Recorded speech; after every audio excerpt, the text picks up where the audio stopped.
الحمد لله رب العالمين والصلاة والسلام على سيد الأنبياء والمرسلين محمد وعلى آله وصحبه أجمعين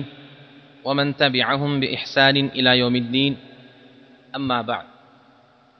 فقال الله تعالى في القرآن المجيد والفرقان الحميد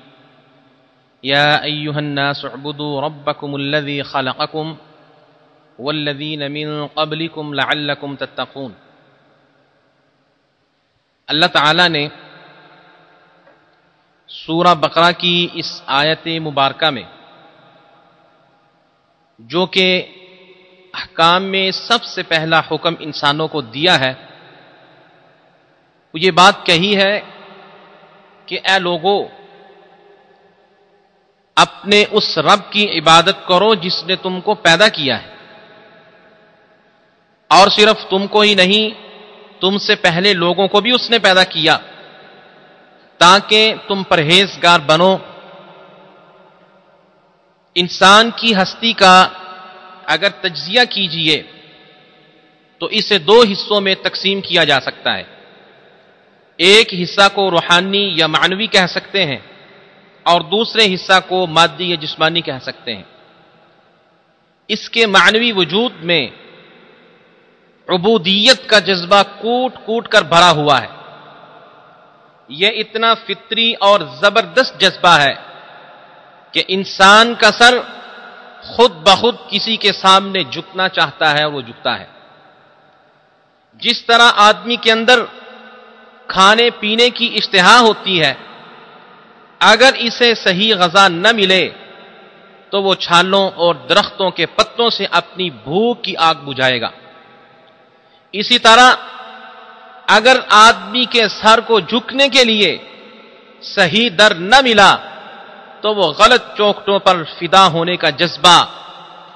بے اختیار اس کے دل میں پیدا ہوگا اور وہ غلط چوکھٹوں پر برابر جھکتا رہے گا۔ انسان اپنے دل کے طاق میں عقیدت اور محبت کی ایک شبیہ سجانا چاہتا ہے جس کے سامنے وہ جھکے اور جس کے سامنے بے اختیار فدا ہونے کا جذبہ اس کے دل میں پیدا ہو۔ یہی وہ جذبہ ہے جس کی تسکین کے لیے مذہب وجود میں آتا ہے۔ یہ اس قدر طاقتور جذبہ ہے کہ اسے کبھی انسان کے دل سے نکالا نہیں جا سکتا۔ اسی لیے ہم دیکھتے ہیں کہ وہ نبی جو امام الانبیاء ہیں، جن کو اللہ تعالیٰ نے اس دنیا کے اندر ہی جنت کی نہ صرف بشارت سنا دی ہے بلکہ جنت کا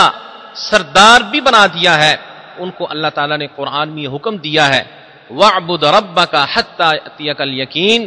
کہ اے نبی، تو نے بھی اپنے رب کی عبادت اس وقت تک کرنی ہے جب تک کہ تجھے موت نہ آ جائے۔ اور اگر ہم غور سے دیکھیں تو عبادت کے اندر صرف اور صرف انسان کا ہی فائدہ ہے،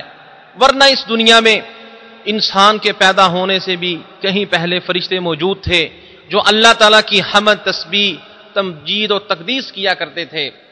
انسان کی عبادت کے بغیر بھی اللہ کی عظمت قائم اور دائم ہے۔ اللہ تعالیٰ کو انسان کی عبادت کی ضرورت نہیں ہے، یہ انسان ہے جس کو اس بات کی ضرورت ہے کہ کوئی ایسی چیز اور کوئی ایسا ہتھیار اس کو مل جائے جس کے ذریعے سے وہ اللہ تعالیٰ کا قرب حاصل کر سکے، اللہ تعالیٰ سے ہم کلام ہو سکے، اللہ کے سامنے جھک کے اپنی عبودیت کا ثبوت دے سکے اور اللہ تعالیٰ کو یہ ثابت کرے کہ یا اللہ میں تیرا فرما بردار بندہ ہوں، میں تیرے سامنے جھکنے والا تیرا بندہ ہوں، اور وہ اللہ تعالیٰ کو اس طریقے سے راضی کر سکتا ہے۔ اس میں انسان ہی کا فائدہ ہے، اس میں اللہ تعالیٰ کی عظمت میں وہ کوئی ذرہ بر اضافہ نہیں کر سکتا۔ اس لیے اللہ تعالیٰ نے انسانوں کے فائدے کے لیے ہی ہمیں یہ عبادت دی ہے کہ تم میری عبادت کر کے تم میرے قریب آ سکتے ہو، تم میری عبادت کر کے میرا قرب حاصل کر سکتے ہو، تم میری عبادت کر کے تم میرے تابعدار بندے بن سکتے ہو، جس کے بعد میں راضی ہو کے تمہیں نہ صرف یہ کہ دنیا میں خوشحال کروں گا بلکہ آخرت میں بھی کامیابی تمہارے لیے یقینی بن جائے گی اور تم میری جنتوں کے مہمان بن جاؤ گے۔ اس لیے ہمیں چاہیے کہ ہم یہ جو انسانیت کا ایک جذبہ ہے اس کو غلط جگہوں پہ لگانے کی بجائے اس کا صحیح استعمال کریں، اللہ تعالیٰ کے در کے سامنے جھکیں، جس کے سامنے جھکنے سے انسان ہر قسم کے در سے بے نیاز ہو جاتا ہے۔ اللہ تعالیٰ سے دعا ہے کہ وہ ہمیں صحیح معنوں کے اندر قرآن و حدیث کو سمجھنے اور اس کے اوپر عمل کرنے کی توفیق دے۔ وما علینا الا البلاغ المبین۔